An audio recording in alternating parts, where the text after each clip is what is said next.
Hello, everyone. My name is JD Calderon, and this is Mice and. Woes. Ow! There you go. A comics workshop show where Rob and I discuss.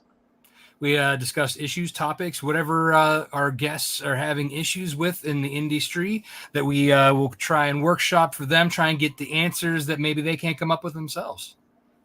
There you go. And listen, let's get right to it, right? Why wait? Why wait? Let's hop in. There you go. Hey, John. Hello, gentlemen. Nice to see you again. You too? Good to see Go you. ahead and give the folks a little bit of who you are, what you do, and then we'll get everybody else in, and then we'll hop into the topics.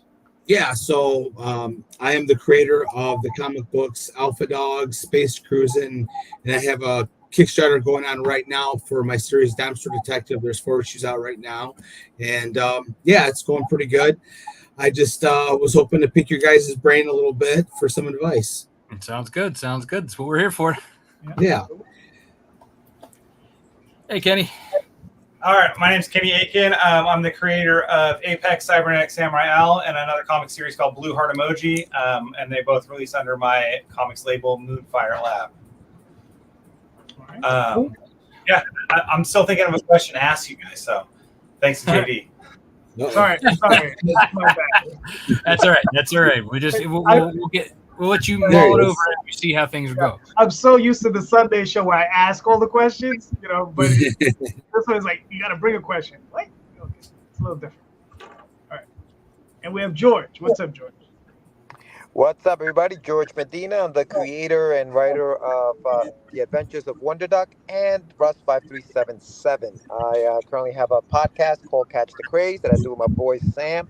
I also have a YouTube channel called Get Your Meds with a Z, where I talk about writing, stories, and things of that nature. So, yeah, check it out. All right, cool. Good deal. All right. So John has to actually pop off early tonight, so let's get to his issue or topic, rather. John, so let's hit us. What you got for us? So, yeah, I was hoping to pick your brain a little bit about how to promote my Kickstarters besides social media. So, of course, I'm inundating people on Facebook, on Twitter, on X, Instagram. And I've got a mailing list. There's only about 500 people. It's a pretty sad mailing list compared to, I'm sure you. But I was wondering what advice you would give to try to help get the word out, because, it's just me. I have a fantastic team of artists, but they're, live in Argentina. They don't really help promote me, which is not their problem.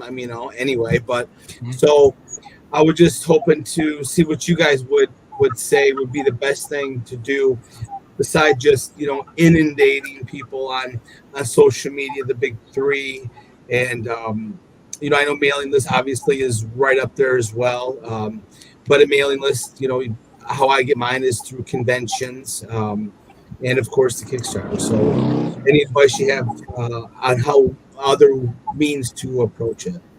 Okay. Does anybody have any clarifying questions that they would like to ask John? I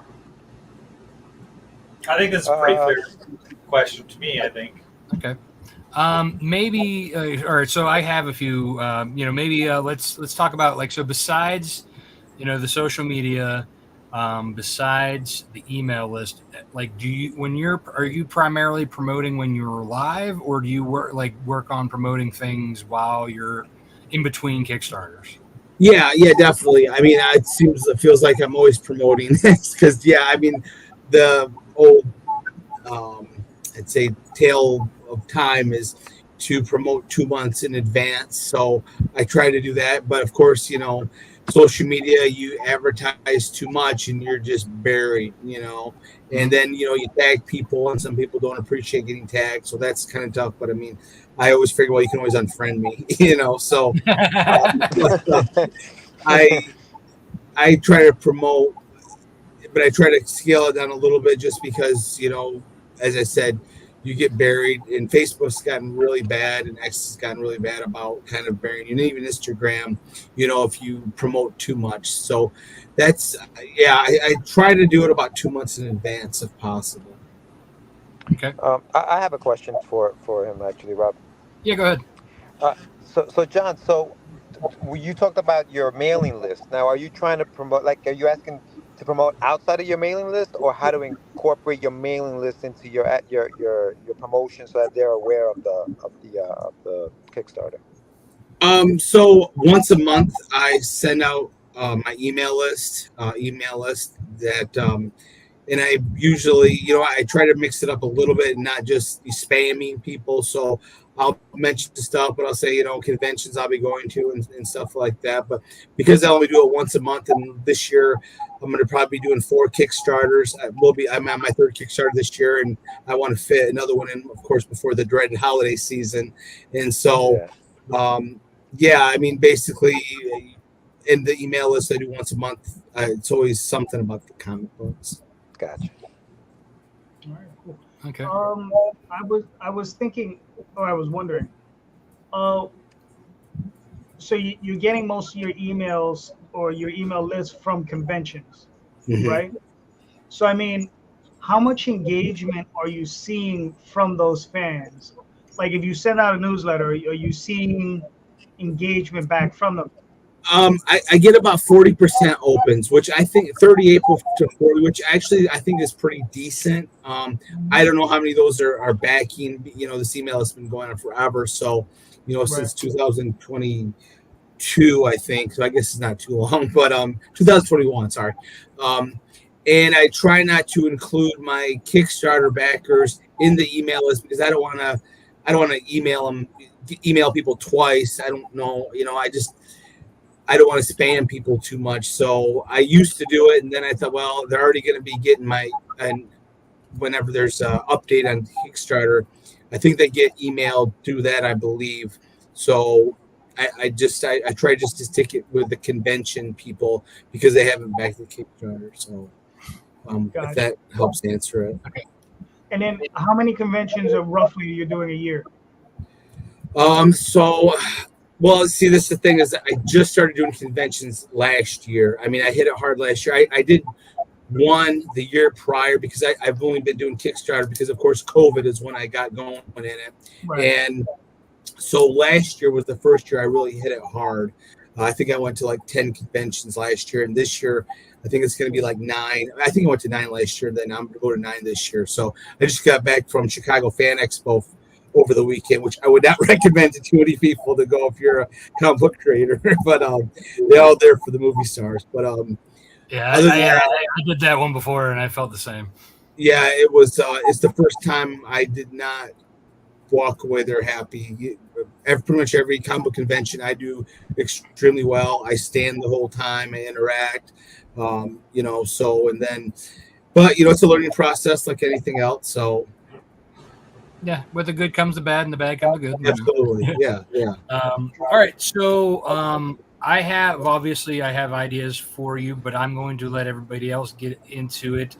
So who has some answers, some things that might help John with promotion, other places that he might be needing to get into? I can say so.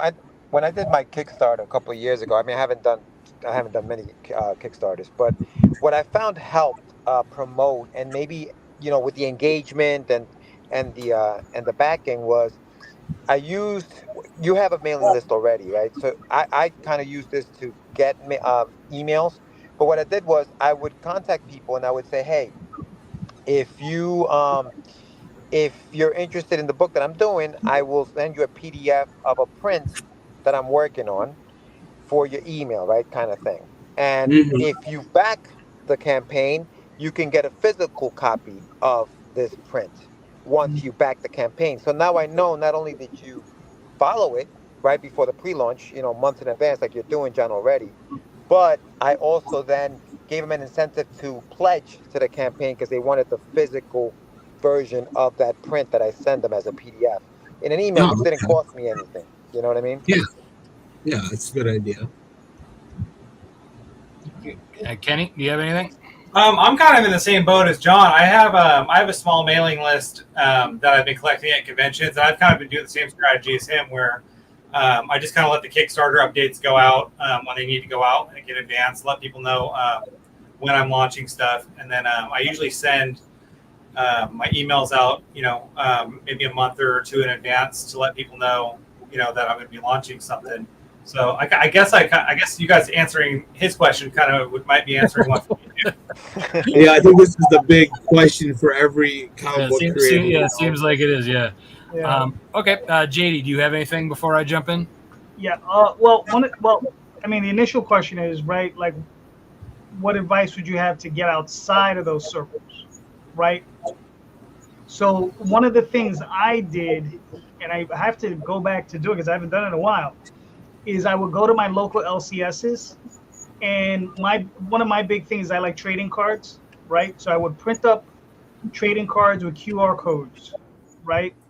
And I would drop a stack off to anywhere where I know there are readers, people who read books, right? So sometimes I would drop them off at libraries, like, just take a small stack. Yeah, I have done that. I didn't really get much response, and my LCS, they're not too big about trying to get people. You're kind of cutting them out. I mean, maybe you're supposed to be better than mine because they didn't really care to promote my comic book. Well, that's because that's costing them. They're not getting on anything, and I have done that in the past. So because I have Dumpster Detective going on now, so what I did is I did a QR code, and then at the conventions, I will stick it in that paper in the comic book in the plastic, and I do with the Kickstarter comics too. I just started doing that the last Kickstarter, so it is something that is newer. But yeah, I went into Myers. Well, you guys might not have Meyer over there. So, yeah, we have a Meyer. Yeah. Okay, so what I did is I took the QR code with a little 3x5, and I was sticking them and stuff. And I don't think I got any help that way, but it didn't hurt. So, well, I mean, yeah. So that's another thing too, is like where you're doing it. Like Meyer is obviously a very wide, broad, audience. I mean, it's like it's basically like a Walmart, Target-esque store. So that's kind of like wide audience. Whereas like when you think about what your genre of your book is, there's like places you could go more specifically. You have your one book's basically about dogs, right? And your other one is, you said it's more of a noir thing. So you kind of have to think about like where, like not just comic conventions or comic shops, but where are people going to digest these types of things that you could be handing them out. Just not that obviously yours is fantasy or anything, but like if there was like a medieval fair, your book was a fantasy book, that people there would eat that up, and just hand stuff like that, or just as an example. But I think a good way, it's kind of like play off of George's, like when you can set up landing pages. What email are you using? Are you using MailChimp or MailChimp? Yeah. So MailChimp has landing pages that you can build that you can send people to sign up for your mailing list, and then trigger a welcome series to download like a free copy of your PDF. You should be marketing that whenever you're not on a Kickstarter. That should be like to build up your mailing list of not just con people who already bought your book, but people who are interested in your book, to get to the digital and then come for the physical in the Kickstarter. So you can build up your list doing that. The other thing I would suggest is if you have a couple Kickstarters under your belt, which I know you do, Kickstarter is good when it comes to updates, but when you have too many of those and it's all the same content, you're like, let's say you have 5 campaigns that you sent the same update to, right? That's 5 emails that you're sending out to people.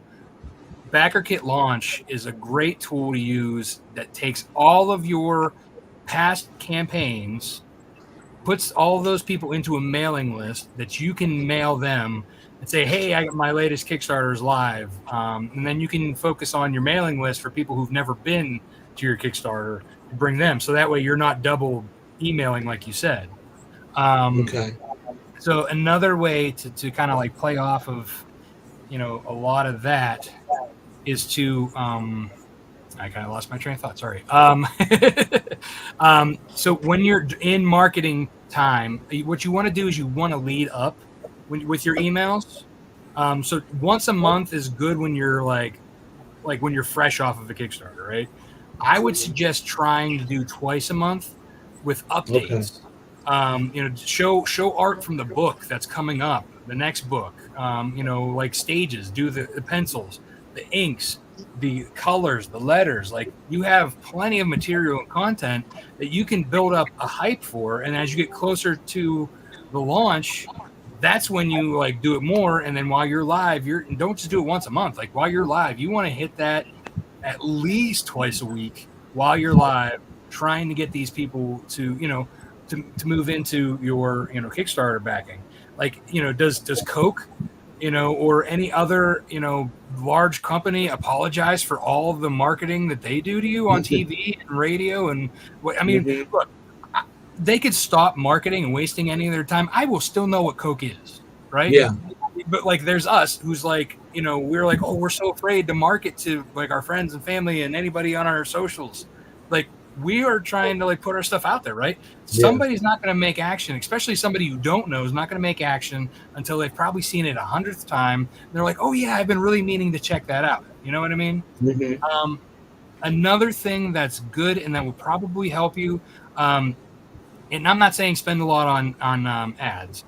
Facebook like you said, Facebook will try and like put you down with the organic when you're doing too much of it. But if you pay them just a little bit throughout the campaign, this is what I do. So what I do is I'll set a $200 spend, $250 somewhere around there for the entire length of my campaign. So it's like $5 a day, sometimes more. But like usually I don't even spend the $250 that I put as a max. That's basically opening up your algorithm for them to let the organic come in, so that like they're not completely like pushing you down. Yeah. Now maybe Facebook. So I did the Facebook ads back in 2022, and it didn't really help at all. Now I have heard it's changed since then. Well, again, I'm not saying that it's actually like the ad itself is probably like even for me, like my last campaign that I ran, I got one from the campaign or from my ad, right? Yeah. But like I said, it's more for playing the game of opening up your organic, because they want you to pay to play. Even if you're paying just a wee bit, like I said, like a little bit and string it along the whole campaign, they're less likely to push you down. Yeah. Is there any ad space of any across social media, Google, whatever, that you have found actually does help? I've heard different stories. I mean, you ask one person, they'll tell you one thing, and then somebody will tell you something different. But I don't know if there's. It depends on like how good you are at doing it. Like for example, I've never found a lot of success in running ads. Yeah. However, like I said, it does help with keeping you above, the fold, if you will. Yeah. So that's kind of like why I do it. I don't do it because I'm getting ROI from it. It's basically just kind of keeping myself from being bogged down. I honestly, I put more money into using Nita Lanning and Heather Ellen to help to promote outside of my own social. Nita. Nita Lanning. Okay, I know you're talking about now. And then Heather Ellen is another one who she also does promoting as well. So she's another good one to reach out to. I wouldn't trust a lot of agencies. No, I can't believe. I launched, and within 2 minutes of my launch, I probably had 6 people, agencies trying to help me out. Right. Another good thing to help is switching up what you're doing. So, I mean, I know you were talking about doing outside of social. Really, unless you're gonna be, proactive on TikTok or like some of the younger kid ones that like none of us really are active on. You're basically going to be focusing on the 3 main ones: Instagram and Facebook. But especially for Facebook, you want to try and change up your posts, do different content, different types, multi images, bigger images that people have to click on to see the text. Like that way, it's interacting with your post. the question ones are good ones. If you ask a question, people start interacting with that. That brings your feed up from the algorithm. Basically, video is a great one. Always do videos throughout your campaign, even if it's a short one. They especially reels. They are pushing reels like ridiculous, even though I don't really know how many people are actually watching them. But it keeps you above. Again, it keeps you in the algorithm. Yeah, well, I noticed, I was watching Instagram, and they gave a cheat code basically. So what I did was, I would put any videos on Instagram that would go to my Facebook too, and I noticed that was a big help. So it goes through both platforms. So yeah, doing lives like this, like if you want to do do your own, get a streamer, or do it through Facebook. One way or the other, do a live show, Facebook Live, talk about your book. The more stuff like that, you change up things, the more interactive you are with, the platform, the more they're going to give you attention. Yeah, absolutely. I just started doing that, but I've only done 2 live videos actually, so I'm definitely way behind. But I always put my dog in there to get sympathy votes. If my wife sees a dog in a video, she'll stop and watch it no matter what she's doing. So that's a good way to do it. I've only done 2 of those, and I didn't notice more views, so that's something is new I discovered of kind of doing live on there. So yeah. So another thing that might help you, do you have any original art from your books? Yes. So one thing that when I first started doing the video and the lives, I did a live auction with the artist who did it with me, but you said yours are, it may not be. Well, I do have some. Yeah. So Dumpster Detective issue 1 was drawn by hand, and half of issue 2 was. So that's all I have of original artwork. But I do have it. So. Yeah, so that's that's what I mean. Like you could do like a live auction. For example, I did one with Chris Williams, and I did another one with Sean Forney for their cover art that they did for me a few years ago. And we got together, we just did a chat, we had fun, we talked, and then while we were like, okay, this is the bid right now, and then bid in the chat, and then we just kept talking about fun nerdy stuff, comics or whatever. Like we just had a good time with it. And and after the hour was up, whoever the highest bidder was got the art. Cool. So what's nice is that yes, you could do that of 2 ways. I ended up, instead of doing it towards my Kickstarter, we ended up just doing that as a PayPal deal. So that was extra money on top of that I didn't have to pay through Kickstarter. But you could always be like, hey, will you pay it as an extra through the Kickstarter if your Kickstarter is lower, so if you want to bump that up, you could say, hey, just make a pledge, and if you've already pledged, just add that to your the additional funding. That's 2 ways you could do it. 1 to help the funding, or 2 just to get the extra money. Okay. Yeah, that's great advice. I'm writing it down as we speak. So yeah, I'll definitely use that. John, you've been on my show, and I know you've talked about Alpha Dogs on it, and it's a really good story as far as how you got to make the book. Have you ever done any outreach with local shelters or anything like that? Because Humane Society events. Yeah, happen to that community. They might be. Yeah. I need to. I had done outreach to Michigan, because I live in Michigan.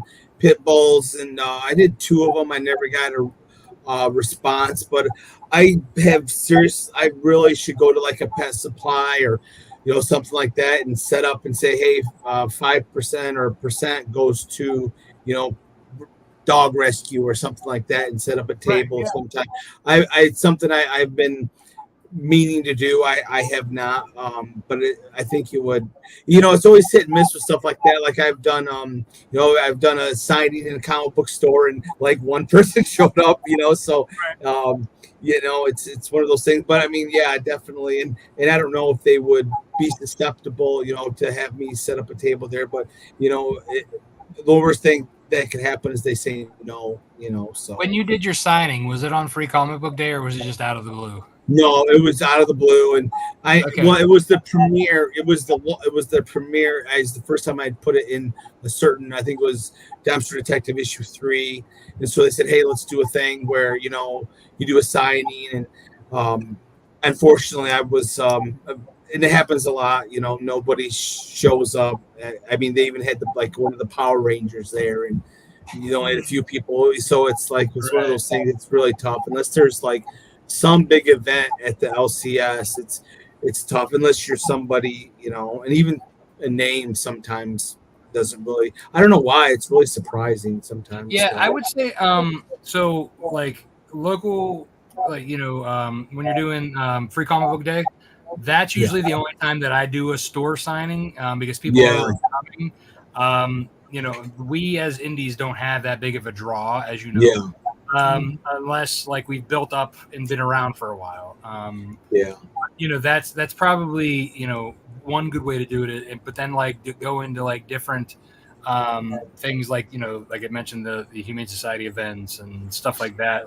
Going for that book particularly, your noir one's going to be a little tougher to find that niche, but there are cult followings for noir for sure. Mick Foley's going to be at my LCS here September 20th, so I was thinking, well, maybe I should try to set up. Mick Foley's a pretty big name, and I mean, I don't know if they would be cool with it or not.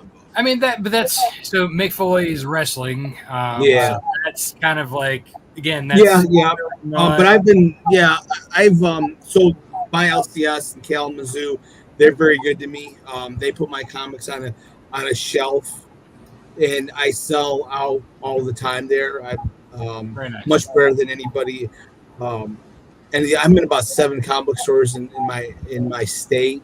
And some of them I do okay, some of them not so good, but that one I always do really well. So I've been lucky enough that I've got a little bit of a following. I mean, I don't know. But so I was thinking about, I know he's a wrestler, but there's going to be people in there. I would hope to see him. So I was thinking about it, but I don't know, just a thought. Okay. All right. Well, I think. Do you have any other? Anybody else have anything else, real quick, before we move on? No. Okay. Well, John, I hope that helped.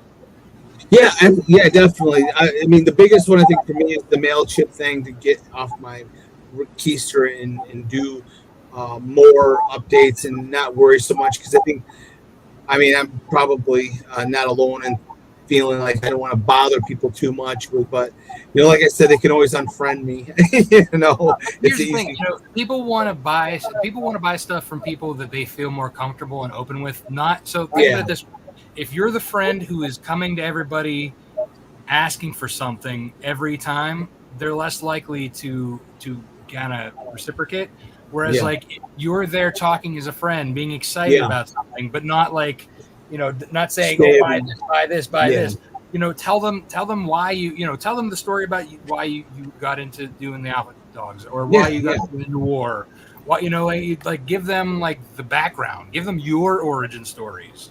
So they get to know you as a person, as a creator, and then that way they know, like, and trust you.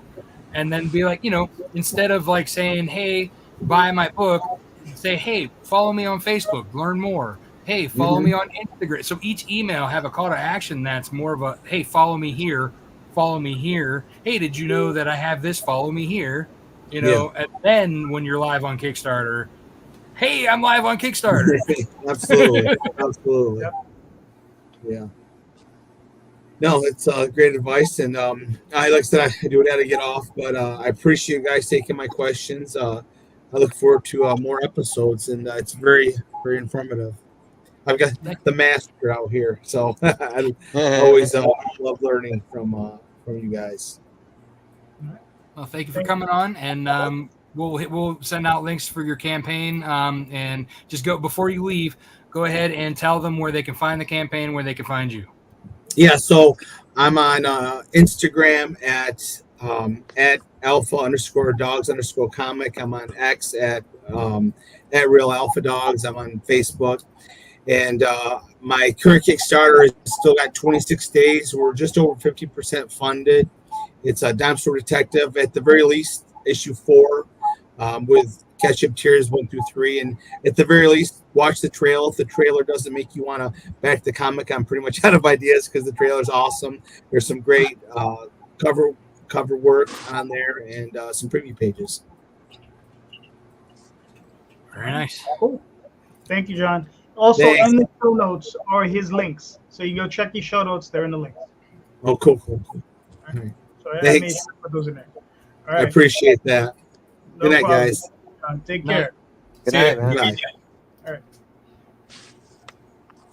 All right. Kenny, did you think of something, or would you like George to go first?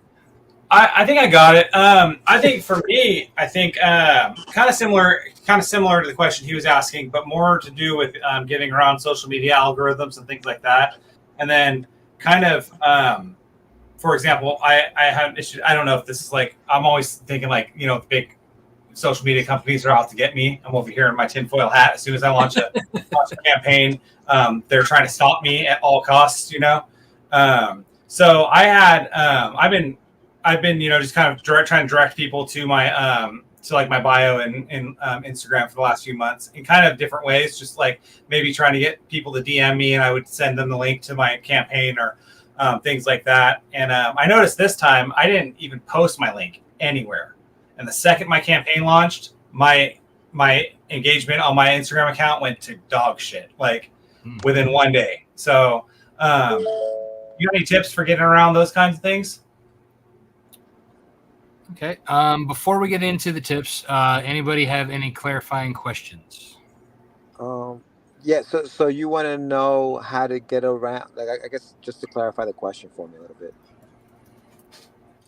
Yeah. So like, just getting around the social media algorithms, because I know like a lot of times if you post like a link to your thing in your Instagram story, for example, you notice a definite like nobody's seeing that, right? That kind of thing. So just getting like, I guess, kind of trying to get the word out on social media, because we used to kind of just mask the word, right? Like link in bio or whatever like that, and that would work. That doesn't work anymore. So I don't know if it doesn't work anymore, but it doesn't seem to work anymore. So if there's any other new strategies that people are using to get around, getting people to go to your Kickstarter campaign or your website or whatever it might be without getting throttled. Right. Okay, JD, do you have any questions?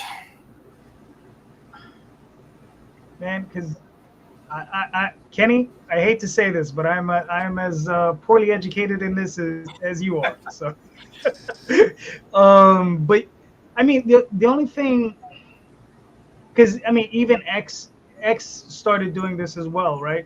Twitter, I screw X. So, It'll always be the twits, man. it'll always be Twitter, always. But they started,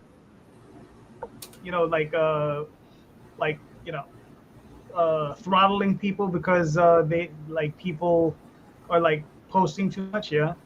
Because I know before Elon took over, I was pretty much free reign, right?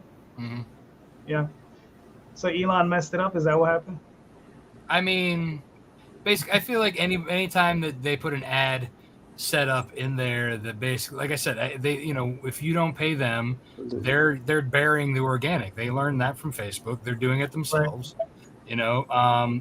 Whether it was Elon or before Elon, like I feel like if you have a social platform and they say you need to pay me now to get organic traffic, it's crap, but it is what it is. It really feels like outside of that, I mean, the platforms are kind of dead in a way. I feel like most of my people are previous backers from my prior campaigns, or they're people I've met out in real life that I'm like, hey, go check this out. Mm-hmm. And then, they get in on it. So, yeah. I think, it's not so much that it's dead, it's that like people aren't seeing things they want to see. Like I see more, I see more, ads and things that they're trying to show me, like the suggested things. But I'm seeing the same thing over and over again. Even if I'm scrolling, I'm like, wait, I saw that already. It wasn't even like a share to another post. kind of thing that you would see multiple times. But I also think too, and this was kind of like something that I touched on a little bit with John, was that a lot of people are spending time on TikTok now, and like for example, my wife has stopped doing a lot of Twitter and a lot of Facebook. She never really was Instagram, but she will endlessly be on TikTok all the time, Right. watching TV or whatever, laying in bed, she's constantly on TikTok. So and now they have TikTok shops and all that stuff. I'm not saying that that's like the best place to go, but it's the untapped place to go. I think that people try, but they don't know what to do. Unless you're really good at videos, I think that's kind of like a tough to get into. But trying to stay ahead of the system is more so trying. You kind of have to just keep up with the learning what the algorithms updates are, which is a pain in the ass. Like, believe me, for example, like I'm a web developer and I'm constantly having to figure out, what Google's algorithm is for SEO, to try and stay ahead of that, which is a pain in my butt. Right. So I guess that gives me another question then. So what is a good resource for figuring out what the algorithm actually is? I would say, watching, learning from, if you've ever listened to an episode of like Comics Launch, he talks a lot about it. Nita and Daphne, their live show, they talk a lot about it. They're like, just like from what other people are doing like this, and that's kind of like going back to like, the last episode we had Carissa Grant on, who was talking about, why she does those questions every day. So every day before a campaign, she's constantly asking questions geared towards people who will be interested in her comic and her Kickstarter. What's your favorite movie, or do you like supernatural things, stuff like that, just like random, things to try and, get the interaction, building up. It's basically, so it's giving you that organic without any links, without, images. So that's one way to kind of build up your interaction. Also like posting, pages, updates to pages, similar to like when you're doing an email, right? You post your basically your stages without the link. You get more traction, but like you said, as soon as you put the link in there, boom, it's done, right? So, but I think, you still have to do that. But if you are rotating what you're doing, different posts, people will, like, let's say it's a post that like there is no link. People, if they're interested, then, can go, if you go to like your background image or whatever, the big one, the header, Facebook header, you can put, that you can have your link in that image, but also if they, say click here, they can click on the image and then like it'll open up where you can put a description with like your campaign. So like if you like were to go to like my Lone Wolf Comics, I think I still have one of my Kickstarter ones still up there, but it has the link in there, as the link on the image. It's promoting like the date from when it ends, when it starts. You know what I mean? So people can still go to your page and find it. If you're like rotating your posts, one with a link, one without a link, people can go to your page. I know it's kind of like, a little extra work, but, again, you just kind of have to game the system a little bit. Short of, like I said, if you pay a little bit, they open you up a little bit. You know what I mean? Right. Like I said, don't break the bank because you're not getting that ROI back. Right. Absolutely. It's just one of those things you have to, with anything, like it's sad to say that we still have to have a marketing budget, because there's still things that we have to do that, we can't always rely on free anymore. Right. You know what I mean? Like, so that's kind of like, you kind of have to build that into your funding goal. You have to build that into like, what you're doing. Like I said, even if it's $50 for 4 weeks, sprinkle that thing out. It's, it's not going to get you much, as an ad, but it's definitely going to open up that algorithm. Kenny, are you an artist or are you a writer? Or I'm an artist and a writer, yeah. You do both, okay.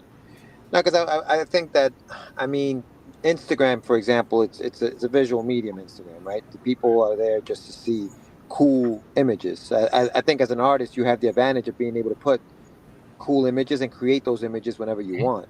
Whereas me as a writer, I have to rely on the stuff that I've gotten from an artist and Right. posting that up to entice people to come in and check out what I'm doing. But I think cool images or like how to, like I'm a sucker for like the process of like drawing a page or some shit like that. And when I see that online, I'll stop and I'll just start looking and Yeah, hit a like or record your yeah, drawing. yeah, recording your drawings, how you're doing it, and then with a link to see more, or with a link to like, whatever. Just I don't know, just to build that fan base. Especially if, art is so subjective. But if I see something that I like, I'm gonna try to follow that artist and see what they're doing. Especially Right. since it's a visual medium like Instagram, for example. Twitter's X or whatever. Twitter's a little different because Mhm. it's all just it's mostly words. But yeah, something like Instagram or TikTok, like you were talking about, Rob. Like forget Yep. it. Like those visual things, Well, that there's you're at an there's also advantage. places like Twitch, like where you can Twitch, stream your yep, stuff. yep, yep, You have the advantage, like George said, you can stream your drawing. You have content then that like people are constantly interacting. People will stop and just watch, yeah, or you right, could even do where like a lot of artists they'll talk or listen to music and then like they'll stop, have a chat real quick with the dude chap, and then go back and draw, and where they'll just chat while they're drawing. Some people can do multitask, which is crazy. Right. yeah, Right. right. Yeah. One of the things I found that's working for me is Substack. I've been writing pretty much an article or week, and every week I update that Substack. And I found my engagement it's actually pretty good.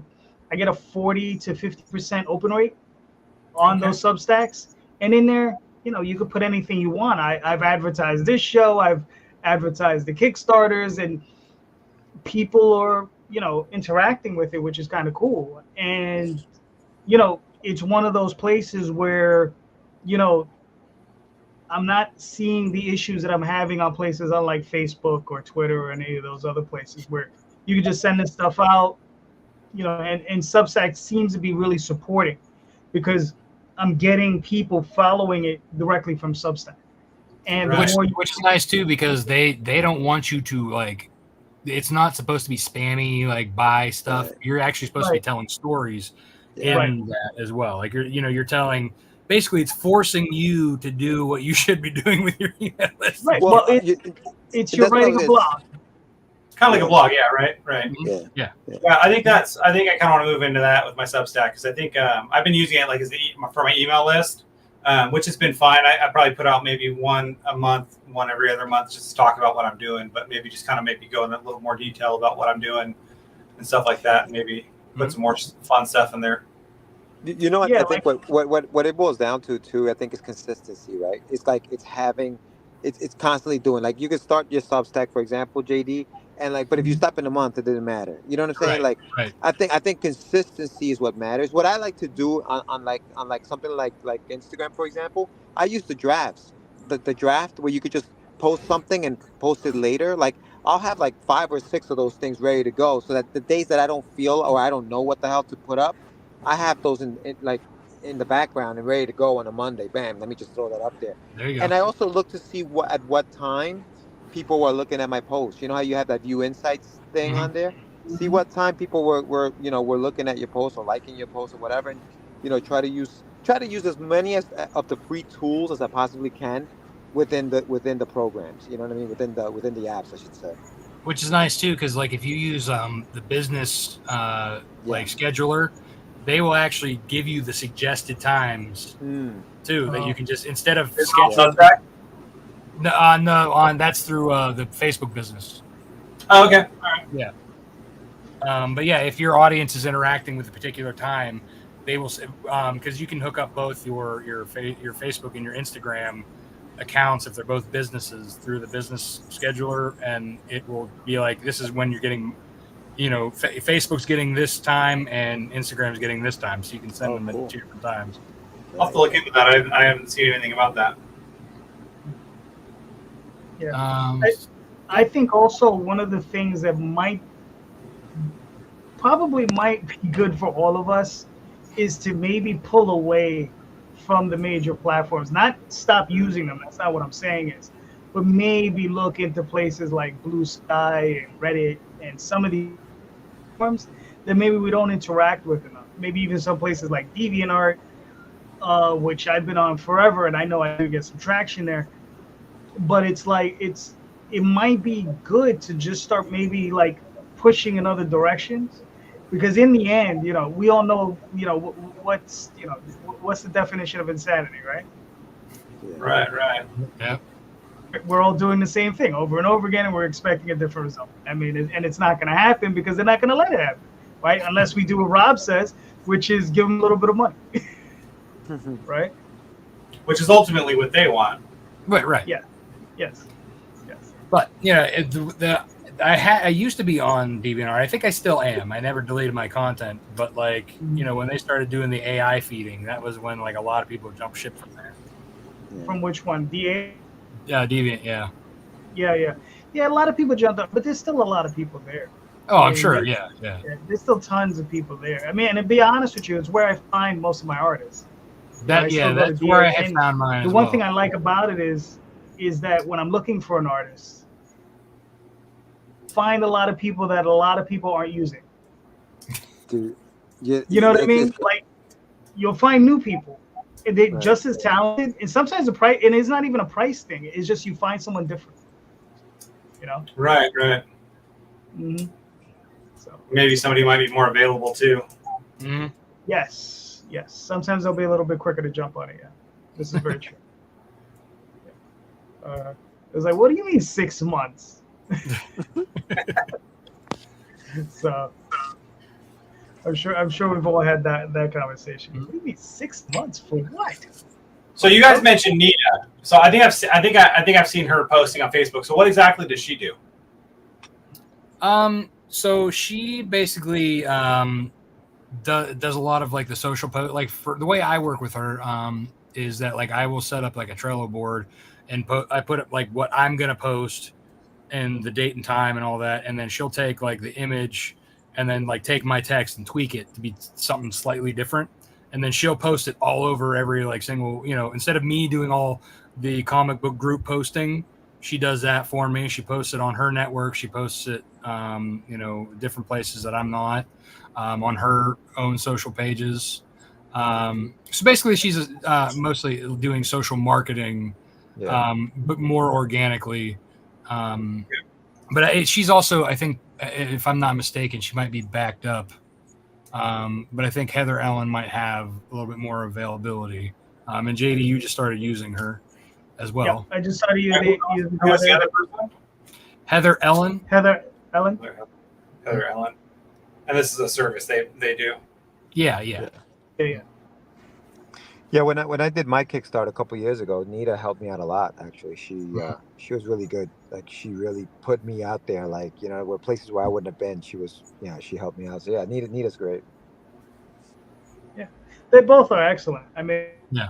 And so, like I said, I just started with both of them, so they're both knocking it out the park as far as I'm concerned. So Yeah. I mean, because it's one of those things where it's just,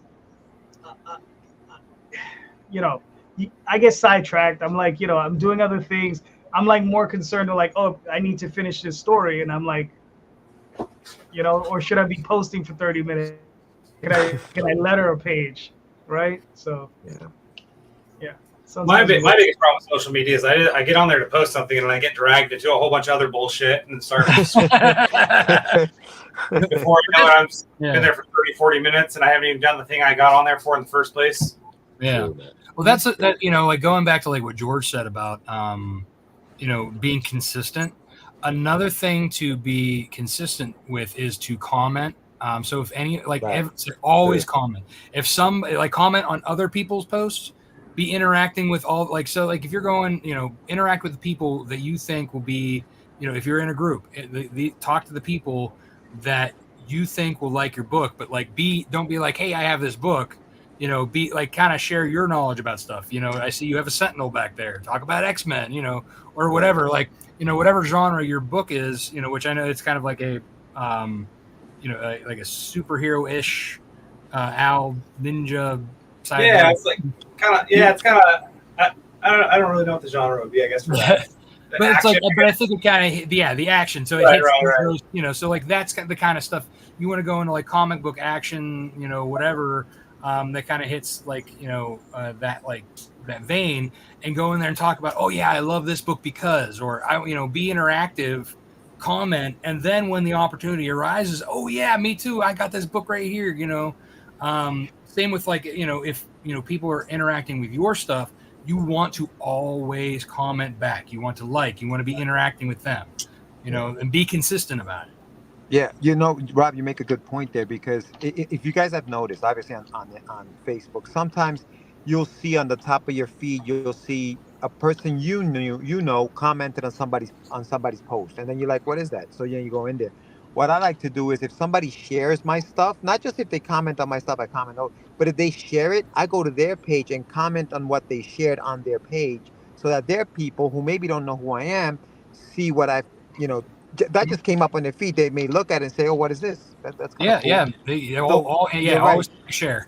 Always share, but comment on the share that was done outside of your page to increase your reach of other people. Because then now they're seeing the people that they shared it to, maybe seeing your stuff as well. So keep that post alive by commenting on it. Because the moment you comment on it, the new comment comes up. Somebody will see it. Oh, another comment on that. Yeah, and if you ever saw somebody just type bump, like that means they're bumping it back to the top of the. Oh, right. Yeah, true. I've seen that. Yeah, I have seen that. Yeah, I haven't seen that in a while though. Right, Yeah. but I think people are tired of just hitting bump. And I think a lot of people just comment that, or they don't get involved. Right. Yeah, true. Right. JD, are you still having lag issues, or are you good? Yeah, just give me a second. I'll be right back.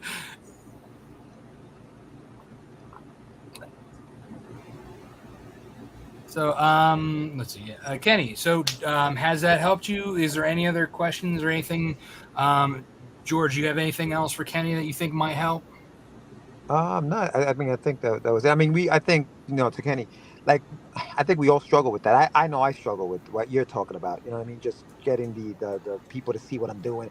Yeah, constantly. You want those likes to be in the hundreds, not in the 20s. You know what I'm saying? Like, Right.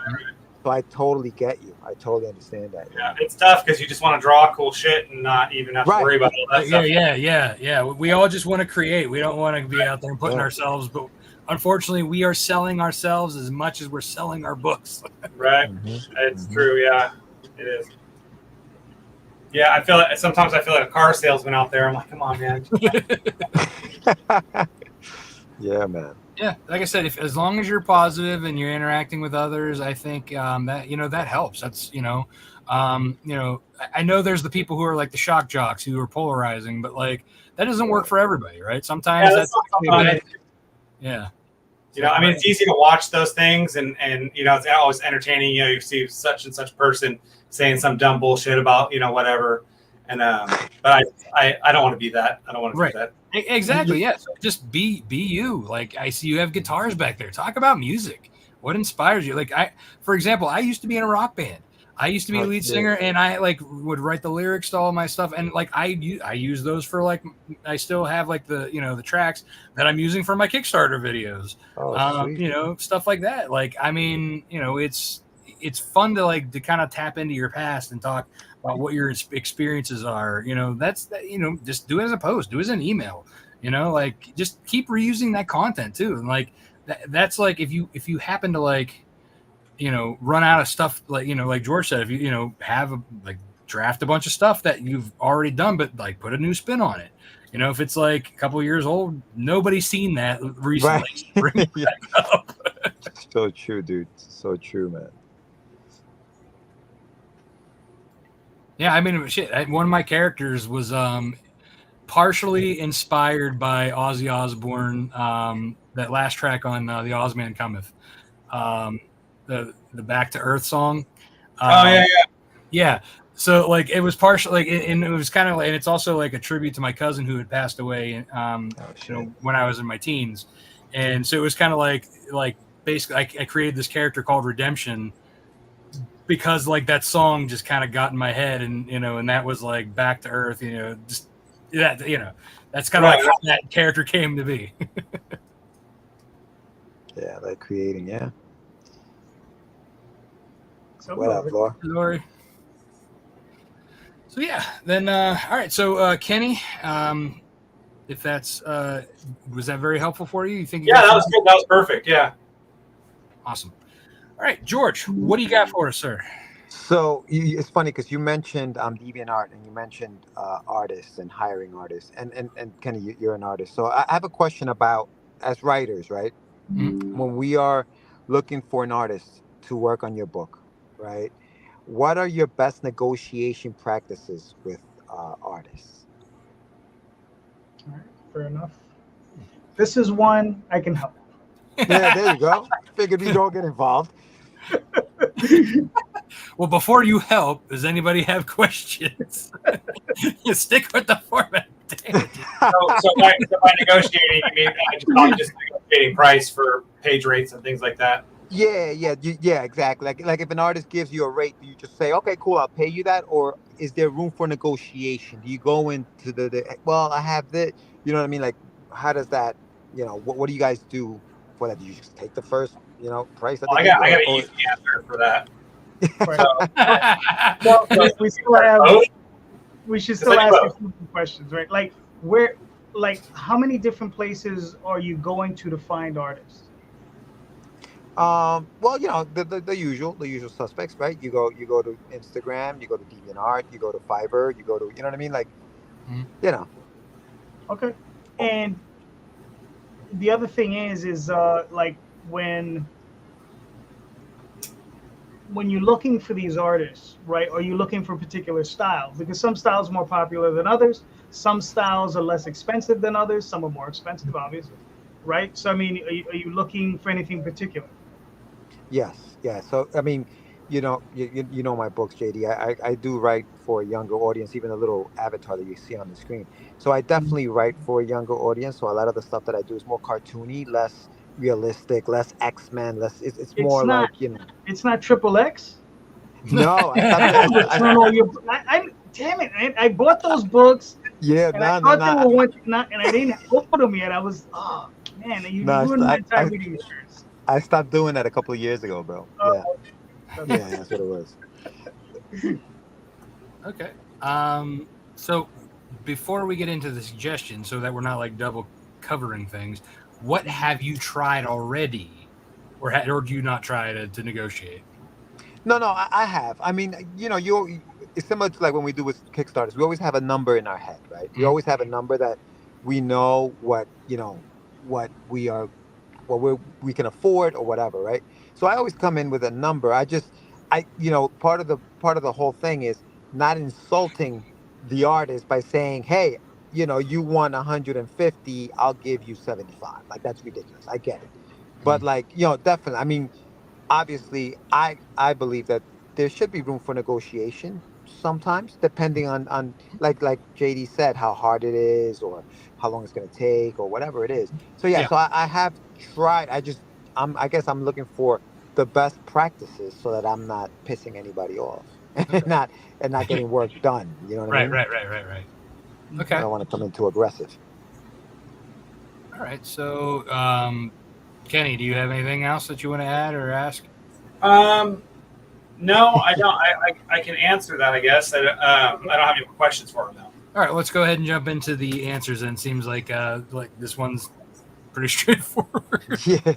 go for it, King. All right. Well, so as somebody who does both, I do writing and art, and I do coloring on my Apex book, and then I have Brian. Brian Belando does the line art and stuff like that for it. So I'll write the book, send him the script. He does the art. He sends it back, and then I do all the coloring for that book. So as far as hiring artists go, if they ask for a certain page rate, if I can afford them, that's it. I don't know. I don't ask to negotiate. If I can't afford them, I'll just go find somebody else. And the reason why I have that policy is I understand as when somebody's wants to hire me, I have a page rate, and my page rate is what my page rate is because that's the time I have for that time, So and if somebody can't afford me, then they kind of can move on from that and go find somebody else that can work for cheaper or whatever it is. There's millions of people out there that can do it. So, I don't mind losing work because, potentially losing work because somebody can't pay me my page rate. I'd rather make my page rate than, take it for less, unless it's something I'm really super crazy. I'm crazy about working on, Right. Right. But most of the time, I mean, if somebody wants a certain page rate, I either take it or leave it, and that's pretty much it. So Kenny, let me ask you a quick question since you're the artist in the group here. Do you ask for a script to see if you're even interested in it first, or is it the money first? Usually the conversation starts out, what's your page rate? Usually that's when I ask somebody if I'm looking to hire them. I say, I like your artwork. What's your page rate? What do you do for sequentials? What do you do for covers? Because sometimes it's different, sometimes it's the same. And then kind of go from there. Well, let's see what we're working with. What kind of script you got? Thing like that. So. Okay. Gotcha. All right, JD.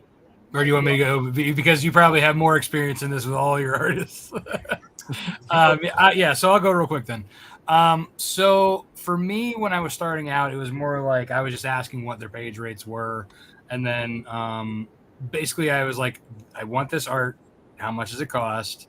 Probably bit me in the ass a little bit. But as I kind of like move things along, I was like, oh, so for example, like Carlos, my Nightwolf artist. He and I started together, from the beginning, but then he like got picked up by somebody else. But I knew what his page rate was at the time. When I hired his temporary replacement, they charged another $100 on top of that, and I was like, "Oof!" I was like, but I was like, I need to get this book done, right? So, and like he had a very like similar style. So basically, I kind of was like, all right, let's do this. But then the next issue, he had. Like it looked like it wasn't even his. Look, like an understudy did the pages. Damn. And with charging me the same amount, right? So that's what I was like. Then I go back to Carlos. I'm like, hey, how much will it take to have you come back? Which he gave me a good rate. And he was actually his job had changed, and he was able to do like he had more 9 to 5. So he was able to do like in his spare time, much like I do. So it just happened to work that week. Then I shifted back to Carlos because, Oscar was just too much. So that kind of gave me a realization. Oh, okay. Well, there is differences in prices, and I can try and work that and say, okay, now I know like what the good level is for me versus like the high end that I'm like I can't do that. So when I then approached Mog for doing Snowpaw, my book was the first sequentials that she's ever done. So like. It was a little bit like she kind of started out high, and I said, I was like, right now I'm paying this much for Nightwolf, and then she's like, okay, I can come down to this much, which is still higher, but like she's also in the States where Carlos is in Chile. Gotcha. Yeah. Of course. So I think places makes a difference too. Like much like in the United States, if you're going to different parts of the country, your salary is going to be different. Based on cost of living, right? Sure. So that's another thing is like if they're in an area where cost of living is low, you can negotiate that a little bit more. But if they're like in LA or New York, New York, it's over. Yeah. Absolutely. Yeah. That's always kind of a difficult situation because cost of living is so much lower in lots of places outside of the United States. Then of course you have like New York and a lot of places in California that are just insane, and people need to make money to get by. So, yeah. And that's the thing, right? Because I would love to give the work to a local artist, somebody in the States that I can call on the phone. I would love to, but it's just not it's not affordable sometimes, right? So, and that's why Ken, I was saying, like, is there any way to work within a certain number, right? So that we keep the work here local rather than going outside. But sometimes it just can't, it's not possible. And I get that. So that's why I was asking the question. Well, I mean, it is possible. It just depends. Like, they're deals. You can always work a deal with somebody. I've worked multiple deals with a lot of different people, right? When I first started out, right, I could plug myself. So with this book, Dream Youth, yeah, baby. right, currently on Kickstarter. No, but seriously, this artist, Matt Lunsford, he's my 50-50 partner, okay, on this book. Right, we were both really young. We didn't know what we were doing. There was no money. I never paid him a dime for any of the sequentials, okay? But he is my 50-50 partner still to this day, right? So on the Kickstarter, if there's profit, he's going to get half the profit, right? And that's just what that is, right? Mm-hmm. One of the things that I was discussing, I discussed this with a few artists, right? And I said, listen, maybe I can't pay your full page rate. And these are local people. I said, maybe I can't pay you full page rate, but maybe I can pay you this much up front. And then we'll go 50-50. And on the back end, I'll give you another 50% or whatever it earns. Right. But of course, that's once I recoup whatever I get. Okay. Whatever I paid out initially, because that's only fair, that it'll rely on the work. So, and I had a couple of people who were really interested in that deal. I just kind of like fell out of touch with it. Just kind of but that's a deal that you could kind of talk to with someone who's local, right? Are they new to the game, right? Are they someone who's trying to get in? I mean, because those are people who really want to get in. They might want to try that. But you know, the other thing is if you're going to negotiate with an artist, one of the things that I find that's worked for me is you can say, listen, what's your page rate? Okay. Now, what if I tell you that I'm going to give you $100 worth of work over this amount of time? What can you do for me there? Because sometimes that consistency is more important to them than a high page rate, right? Because I have guys where I get 2 pages a week, and look, I'm not filling the bank to the brim, but they know I'm dependable. Like they send me pages that night, they're getting paid. Right. And that's what you have to become to them. You have to be like, they send you the pages. It was like, look, every week you send me 2 pages. I don't care if it's Monday, Tuesday, Wednesday, whatever. We'll pick that day. You send me that day.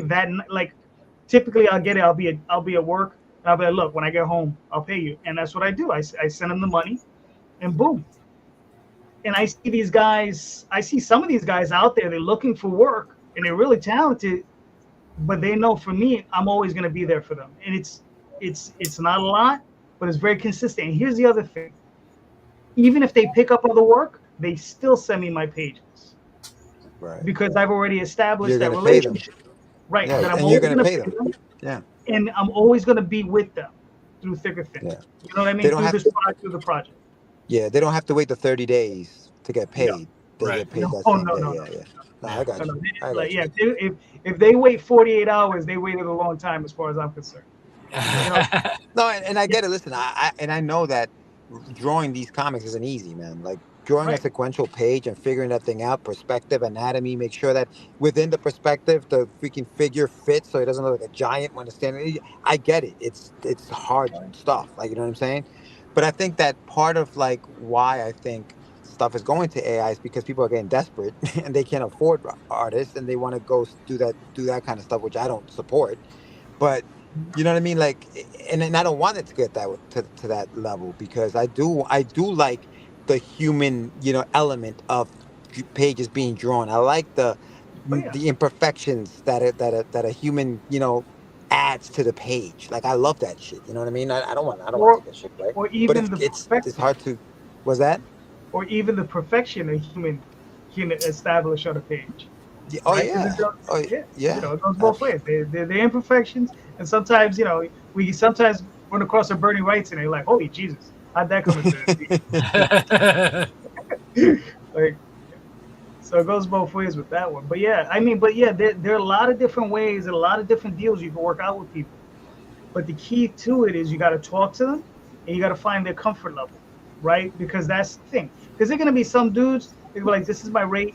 And I said, buddy, take it walking. You'd be like, okay. And there's some guys you can talk to, maybe they're getting work. Because I've seen dudes feast or famine. Like somebody will hire them, they'll say, oh, here's some money for 24 pages or whatever, I finish my book. And they'll do that book, and it won't have any work for 2 months.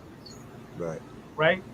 And then you come along, you're like, look, I can't give you all that all at once, but maybe I can give you a couple pages a week.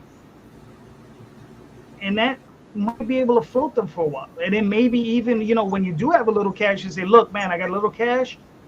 do you want to pick up a few extra pages for maybe the next 2 or 3 weeks? And they, like I said, people become very grateful, and that's how you build that trust, with artists, and that's super important, man. I mean, like I've told people before, like I'm doing Oswald Chronicles, and it's like I'm doing it for myself because I love it.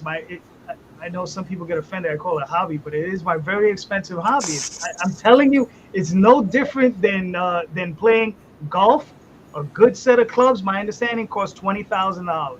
Okay, it's no different than that. It's no different than buying a water ski, right? Good set of fishing rods. If you get a top of the line, I don't know what those things cost, but I'm pretty sure they're not cheap.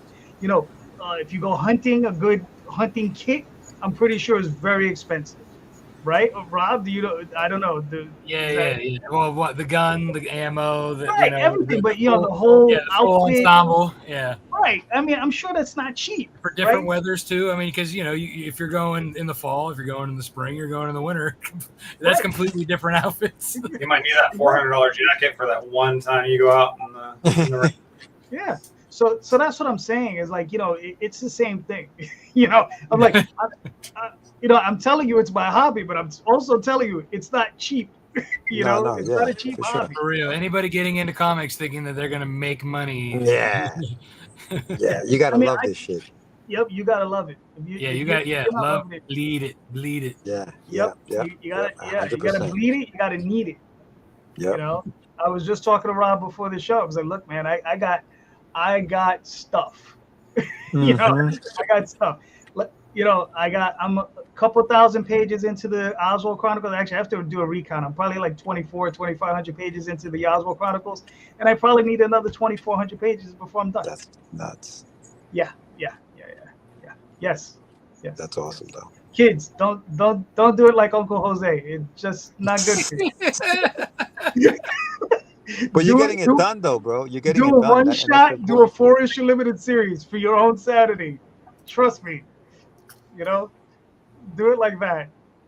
Don't do what Uncle JD did. It's not conducive to a good mind. I'm telling you. I can barely form sentences. So yeah. But yeah, man. But if you love it and you got to do it, I would always tell anyone, push forward, do it.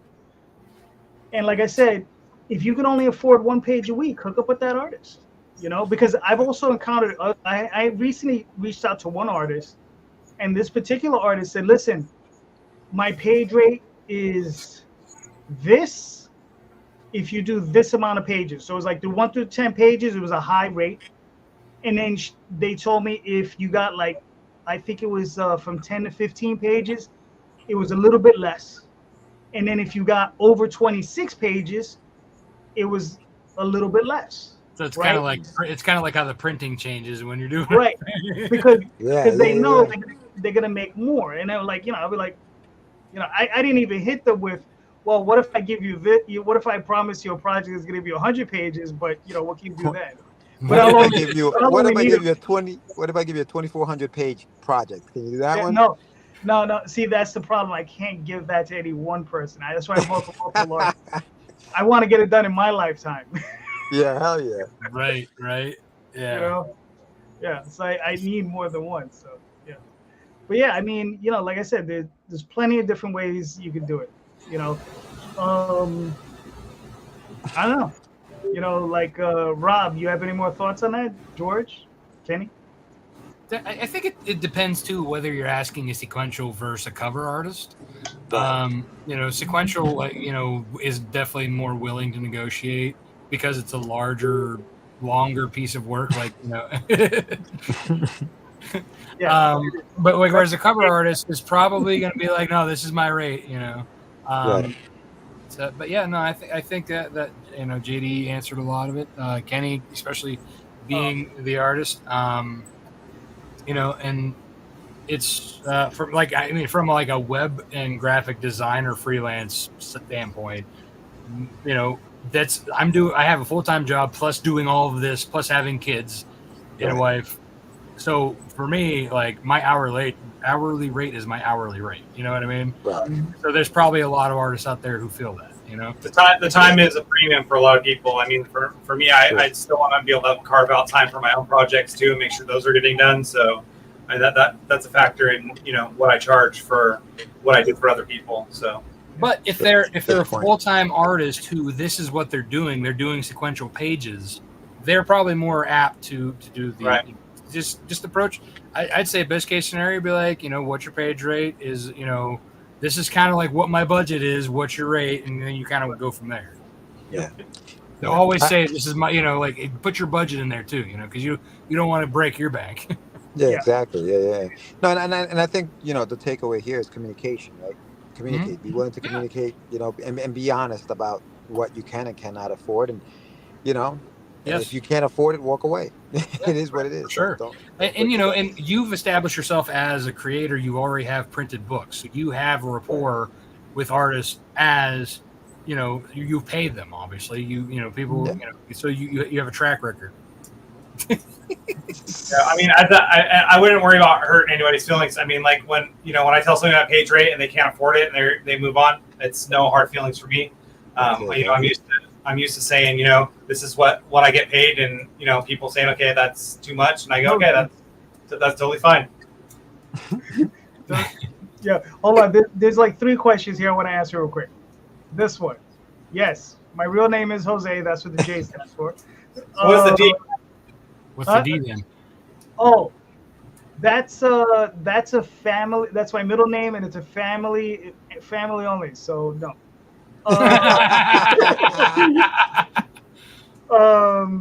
And this one, that does seem like a lot to manage.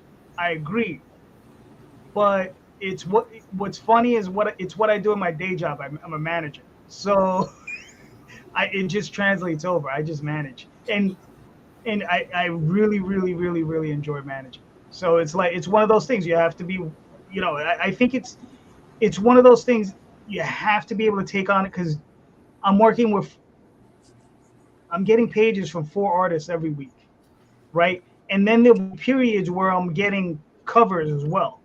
When I go into a cover period, right, where that just means I have a lot of extra cash to burn through. So I'm hiring another 5 or 6 artists to get covers from.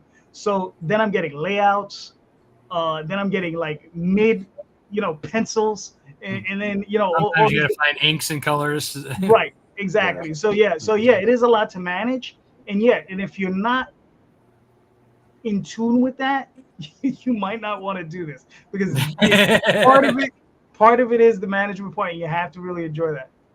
And here we go. And George. Yeah, put your credit card down. Yeah, sure. I love Lori, and I would no, yes. Don't do it. No, I'm not doing that, Lori. Sorry, Lori.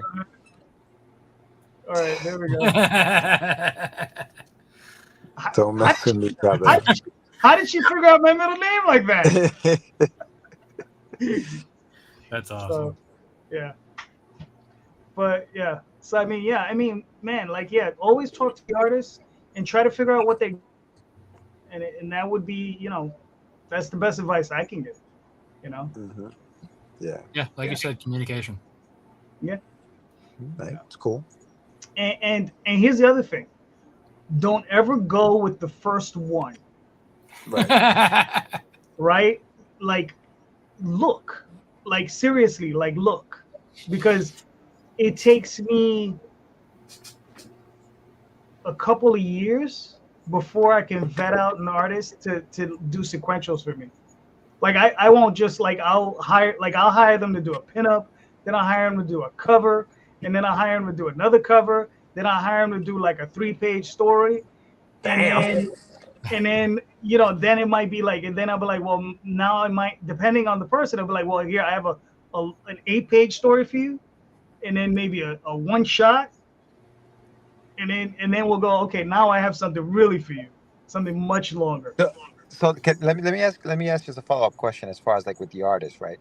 Do you guys and Kenny, do you charge for the characters that you're about to draw, and not character designs? I'm not talking about, hey, I need a character design. No, that's obviously you pay for that. Just do you charge or do you pay for them to see if they can even draw your character and your style, or is that something that you feel like you have to pay for? So I always pay for samples, at whatever their page rate is, and I always ask to be paid for samples. I just found it's a good practice to never work for free, and then always pay people for the work that they do. So that kind of falls under like the page rate kind of thing. Mm-hmm. Yeah. I will tell you right now, I have several folders in my computer of Oswald art you will probably never see. Yeah, and you paid for all of that art. Because I paid for it, right? And and one day I may print a book that'll be Oswald art that didn't make it, and I might put in like as to why. And it's not to put the artist on blast, but it's like, I'm looking for very specific things, right? Like we all have certain things we're looking for aesthetically, right? I have one artist. And here's the other thing: you also have to be willing to cut and run quick, right? Because I hired one guy, he did a cover for me, it was fantastic. I had him, I said, listen, he was offering a special price. I said, okay, let's do this. Boom, I hired him. He did the first page, he looked great. I said, okay, cool. Did the second page, was not what I wanted. And I said, look, you did this and this on the cover. I need you to replicate that here. He said, okay, no problem. Boom. Sends it back sends me back pretty much the same page. And I was like, oh, okay. All right, we're done. That's it. I paid him for what he did, and that's it. I killed the project. Because the thing that also is depends on contracts too. So like if you're locked in for like a full, or if you didn't have a contract, then you're good. Right, but also you can write into a contract a walkaway clause for both members, right? So that if they're giving you work that you feel is substandard, right, and you've given them the appropriate instructions and the appropriate amount of time to make the corrections, right, and they're not giving you those things, right? Yeah. Then you can walk away. Right, because that's one of the things that I feel is very important. Is like if I don't have a walkaway clause in a contract, I don't feel comfortable doing business with you, because that tells me that you don't feel comfortable in living up to your end. I'm going to pay you. You understand? I have 30 years in this game. I have several thousand pages into this. I'm going to pay you. Now you're going to deliver. Right? So, so yeah, that's how I deal with it. Maybe it's a little much. I'm gonna have next time I need an artist contract, I'm having JD draft it. Draft this for me. Because I mean it's one of those things where it's just you have to negotiate, but it has to be fair for everybody. It can't just be because the thing is they may have to walk away for whatever reason. Oh yeah, exactly. Right. And it could be anything. Somebody's parent gets sick and that's it. Their dog dies. I don't know. God forbid, right? Something crazy happens. They gotta go. They gotta go. Yeah. Right. So So George, anything else? No, that's it, man. Thank you guys. You're welcome. Yeah, answered everything. Thanks. Good. All right. Well, yeah. So I guess that we got through all three. So why don't we go ahead and go around and you guys tell everybody where you're at, where they can find your stuff. If you have a Kickstarter running, go ahead and promote that real quick, or just where they can find your stuff. Hold on. Paul is a very kind and nice man. Thank you, Paul. You're a very kind and nice man. I'm much older. I'm much older than 35. Man, I can't even say I'm 35. He's a very kind person. Thank you. So yeah, I'm sorry. So who was first? Kenny? Kenny, go ahead. Sure. Okay. So you can find me on Instagram, X, Facebook, at Kenny Aitken Art. I'm also on Moonfire Lab on Instagram, and then Blue Heart Emoji and Apex Cybernetic Samurai Owl on Instagram as well. My current Kickstarter is running right now, Apex Cybernetic Samurai Owl Lunar Eclipse 1 through 3. Currently, we're around 45%-ish, I think, and we got a couple weeks to go, so we're doing pretty good. And I think that's it. I don't have a TikTok to plug yet, so I have one. I just haven't used it. All right, hold on. Let me do this real quick. It's going to be fast. All right. There's Kenny's campaign. The link is in the show notes. Go check it out. Awesome book. I get all of Kenny's books. They're great. So that's all I have to say. Kenny, you got anything else? Also, Substack. Yeah, Kenny Aitken art on Substack. I'm probably going to start using that a little bit more. I'm just trying to ease into it a little bit. I think I thought of some ideas after tonight that I kind of want to try out and see how they go. So. All right, cool. Yes, sir. All right, George. Yeah, you can find me on Instagram, like it says right there, at get_your_meds. On IG, you can find me on my website at getyourmeds.com. Tuesday nights, like I mentioned at the beginning, you can find me on YouTube on a show called Catch the Craze. And all of my information is on the website. You guys can pick up my books, The Adventures of Wonder Duck and Russ 5377. I have a book coming out hopefully next year called The Shameless Plug. And that's it. All right. JD. All right. So, Thanks, you can Laura. find me on theoswaldchronicles.com, talltalesonline.com, Facebook, Twitter, all those different places, DeviantArt, all under JD Calderon. But most importantly, you can catch Dreamweavers currently running. It's a little weird me saying that because I'm so used to saying the Oswald Chronicles, but it's Dreamweavers currently running on Kickstarter. So I think in another 26 days, it's already funded. But go check it out. Got a bunch of books. This is the book right here. This is one of actually the first comics that I ever did. It was like back in '92, and originally it was like this, which is in black and white, right? So this is how we did them back in the day, because it was way, way, way too expensive. I should have had this ready. It was way, way too expensive to have it like this. Nice. Now it's in full color. So. Good stuff. Yeah. JD, who colored the book? The same artist? No. This is a guy. Damn, I don't even. So many Bruno, artists to keep track of. Yeah, Bruno Kodak. I'm sorry. Yeah. Now he was a really cool dude. He was a really good guy. Nice. Yeah, that's good. That's good. I mean, and it's one of those things. It's like we did this book when we were 18, 19 years old, and we're trying to give our childlike selves a chance to breathe again. So it's like Matt did some great artwork back in the day. Yeah, that's great, man. So, yep. So go check it out. That's all I got. Thank you. Rob, it's all yours. I'm Rob Multari. You can find me at Lone Wolf Comics on Twitter, Facebook, Instagram, on TikTok, but I'm not really very active, though I should be.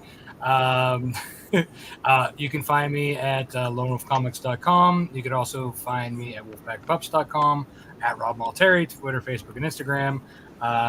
You check out, I have pre-orders for my volume 2 of my Nightwolf series. Also, for pre-order is up now for this plushie who just finished about a week and a half ago. So yeah, got a lot of stuff going on, and I'd like to thank you guys for coming on and being guests, and I appreciate you guys, and hope you learned a lot, and that we helped figure out some things for you. Yeah, that was great, man. You guys are doing a great job. Thank you. We're trying, or at least Rob is. I'm just here. I'm just like you just asked me to come on the show. You didn't even tell me what the hell it was about. Exactly. Jesus Christ, this is JD's the technical. I'm the with the action, the talker. There you go. He's handling that end. There you go. All right. But thank you so much, everybody. You guys are all awesome. And we'll be back in 2 weeks, right? With another panel. Mm-hmm. And just remember, everybody, please read more indie comics, especially ours. Thank you so much. Have a good night. Peace. Good night.